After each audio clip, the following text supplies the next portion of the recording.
his interpellation.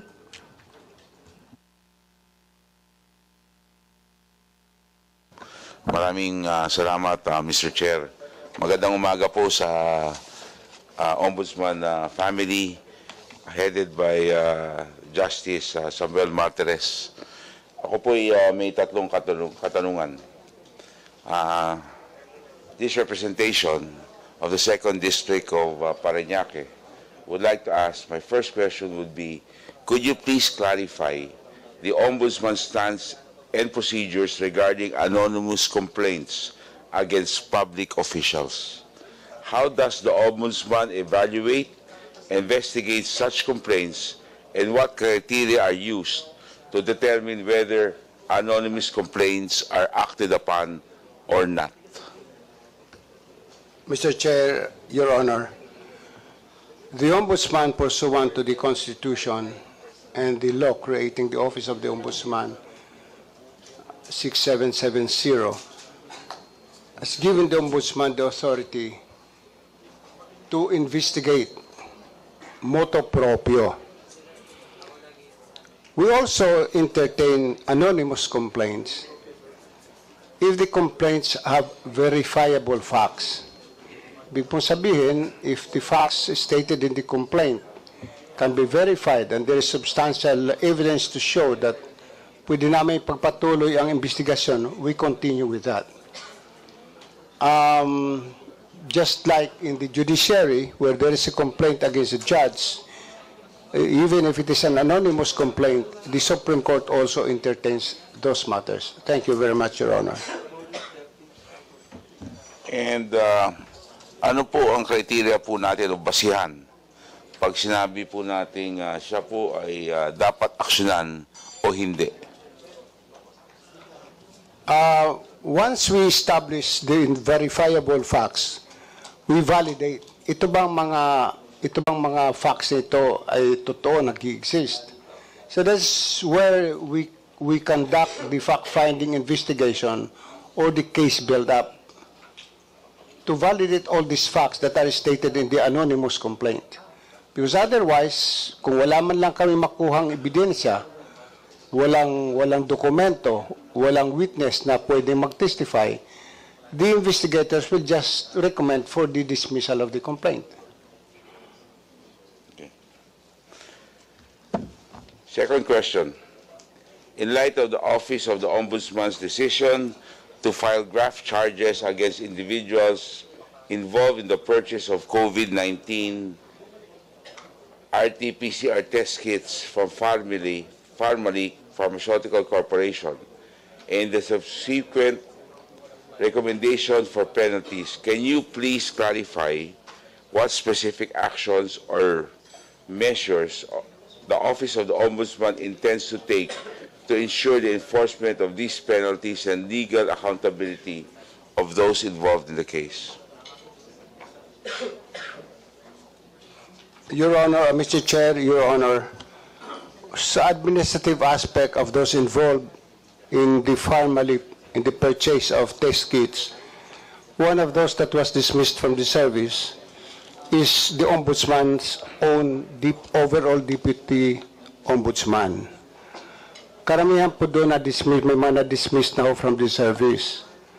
On the criminal aspect, we're just waiting that the motion for reconsideration of the persons involved of the respondents is resolved, and we will immediately file this with the Sandigan Bayan, Your Honor.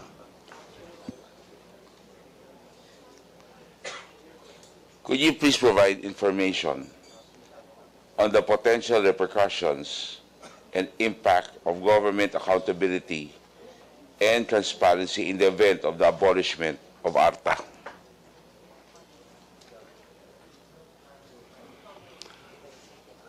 Mr. Chairman, Your Honor, I have nothing against ARTA. I want to make this clear, I have nothing against ARTA, except that the law that created ARTA has partly trodden into the path of the Ombudsman. Ang sabi po ng Konstitusyon, the 1987 Constitution says that the determination of red tape, inefficiency, and corruption is the sole function of the Ombudsman. Ang nangyari po dito sa batas ng ARTA, sinaklaw ng ARTA yung pagdidetermine namin ng red tape. Wala akong pakialam kung gawin ng ARTA yung pagtulong sa mga ahensya ng gobyerno para mapabilis ang kanilang to oversee yung gawain ng gobyerno. With no offense meant to anyone, naging emotional kasi ang Kongreso noon eh. When President Rodrigo Duterte said, sa amin sa Davao, isang araw lang, tapos na yung clear, yung ano na yun, mga application for licenses. I mean, I have nothing against anyone or whoever has passed those, has authored this law, but parang naging emotional eh.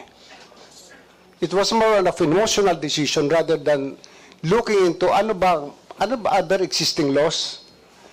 It is true that the Ombudsman during the previous years ay hindi na-address yung determination of red tape and efficiency. What are the causes of inefficiency?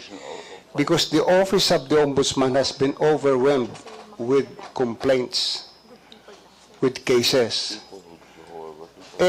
Sinisimula na nga sana nitong panahon ko, pero mayroon namang ARTA, ano naman ang gagawin ko? So I have a conversation with ARTA, go ahead with what you're doing. We will also do what we are supposed to do under the law. Thank you, Your Honor. Mr. Chair, I just would like to, not really forewarn, but maybe caution also, and let us be very careful, especially when we dismiss or we prosecute or recommend for the prosecution of people who came from the private sector and joined government. Kasi po, nangyayari po niyon, ang usap-usapan, sa marami pong nasususpindi, natatanggal ng mga tao sa gobyerno na galing po sa pribado, marami na rin pong natatakot sa pribado na sumama po sa gobyerno. So, dapat tingnan ho natin mabuti ho to. Dahil nagkakaroon ho ng takot at concern yung mga gustong magagaling na galing ho sa pribado, sumama sa gobyerno at tumulong sa ating pamahalaan. Mr. Alam ko po kung sino po ang tinutumbok ninyo, kagalang-galang na kinatawan ng Parañaque. Subalit, wala hong personalan ito eh. When you dismiss or when you reassign employees to other departments, you should comply with the provisions of the law. Mayroon hong requirement. Isa ho sa requirement doon, you maintain the same status, the same work. Hindi ho po pwede na isang inhinyero ay gawin nyo security. O ang isang security, i-assign mo bilang kahero. Siguro magkaiba ho ang mga functions nito. Para ho nag-assign kayo ng isang abogado na gawin niyang taga-imbalsamo. O ang isang surgeon na gawin yung isang prosecutor na hindi naman abogado. So, there's nothing wrong if a person from the private sector joins the government. For as long as you comply with government laws and regulations, you do not violate the law, wala hong dapat ikatakot. Marami pong salamat. Marami rin po salamat, Mr. Chair, Mr. Ombudsman. Palagay ko ho ay hindi ko isa lang po yan sa maybe mga tao na naapektuhan, pero marami naman po at even before your time na may mga nangyari pong ganyan. Meron po sa BIR na magagaling na humawak po dyan, tinanggal at sila'y very disgruntled. At syempre kumakalat naman po yan sa business community. Totohanan, minsan ho kasi, meron po tayong mga ahensya na pag pumasok po ang isang pribadong mamamayan, at na-advise siya ng kanyang mga legal counsel at gagawa naman siya ng galaw, minsan ang gigiba naman ho dyan yung mga iba't ibang mga built-in na sindikato dun sa ahensyang yun. So ang gibaan ho dyan ay kawawa ho yung isang pribadong mamayan na talagang gustong tumulong, gawin yung dapat ginagawa niya sa pag-manage niya sa isang pribadong kumpanya, at ito'y dali niya sa gobyerno. Ang problema, ang gigibaho dyan ay yung mga sasagasaan at yung mga sindikato. At marami pong ahensyang ganyan po. Especially malalaki at malalaki po mga budget. Dahil sila po uno na apektuhan. Pag sila na reassign, sila ang nawawalan ho ng hanap buhay. Kaya may agenda ho sila eh. So dapat ho pagay ko, yan ay dapat i-evaluate. Naintindihan ko po kayo. Pero hindi lang po yung ahensyang binabanggit nyo. Even before, taga na rin po ako sa gobyerno, since 1988 pa ako, nakita ko na ito paulit-ulit kung paano gibain ang isang pribadong manager na galing sa pribadong sektor, paano gibain ang mga sindikato sa isang ahensya. Salamat po. Mr. Chair, Your Honor, we act when there are complaints, especially internal affairs within the government office. We cannot act kung wala namang complaint o wala kami nabasa sa dyaryo para we can start a case build-up investigation or a fact-finding investigation. Sana po yung mga taong nasagasaan nung sila'y nasa BIR, sana po nagreklamo sila, nireklamo po lang kanilang mga superiors. I mean, I encourage everyone, every government employee, na ireklamo niyo mga superiors niyo. Nagkamali, ireklamo ninyo. Ako po, minura po ako ng isang empleyado ng ombudsman. When I said during the last budget hearing in the Senate that even the ombudsman is not free from corruption, isang empleyado. Minura po ako, ginamit po malalalim na termino sa Bisaya. Pero pinagsawalang bahala ko yun. Pagsamo yun sa trabaho ko eh. So, I encourage government employees, ireklamo ninyo ang inyong mga boss. Kung sila'y nagkasala, sila'y tiwali, ireklamo ninyo. Just be sure that pagdating ng investigasyon, kayo'y haharap.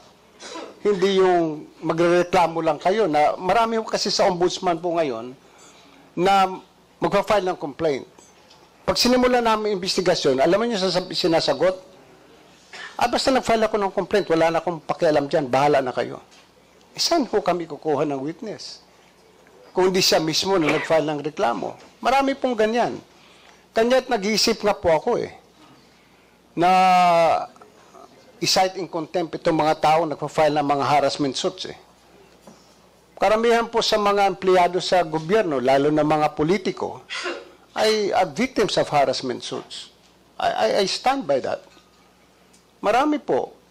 At siguro nga values talaga ito Maano sa tao yung inggit, pumapasok sa atin inggit na aywan ko pero values all boils down to values. And I encourage government officials, Honorable Congressman Tambo, anytime with the Office of the Ombudsman, and we will act on that. Thank you very much. Thank you very much, Mr. Chair. Thank you, Representative Gats, Tambunting. I just would like to ask the Ombudsman about the ARTA, no? Would you therefore suggest that, because it's overlapping function, that ARTA law should be repealed or modified or what? I made that suggestion to have the ARTA law modified, but it fell on deaf ears last year. I was encouraged by my peers, by my colleagues, to file a case before the Supreme Court to declare partly the ARTA law as unconstitutional. Pero sa dami po ng problema namin sa ombudsman, ayoko nang patulan ho ang mga ganyan. I just want to voice out my sentiment that ARTA has trodden into the functions of the ombudsman, and that makes it unconstitutional. especially the determination of red tape, the causes of red tape and inefficiency in government. In fact, if you read the Constitution, hindi dapat nagpapataw ng parusa. Ang ginagawa po ng ARTA ngayon ay nagpapataw ng parusa. Bawal po yun. Pero ako hindi nagsasawalang kibo. Ayoko po ng away. Pero kung sila ay pinipilit na ako makipag-away, ay pwede rin naman po. Maraming po salamat. Thank you, Justice Martin.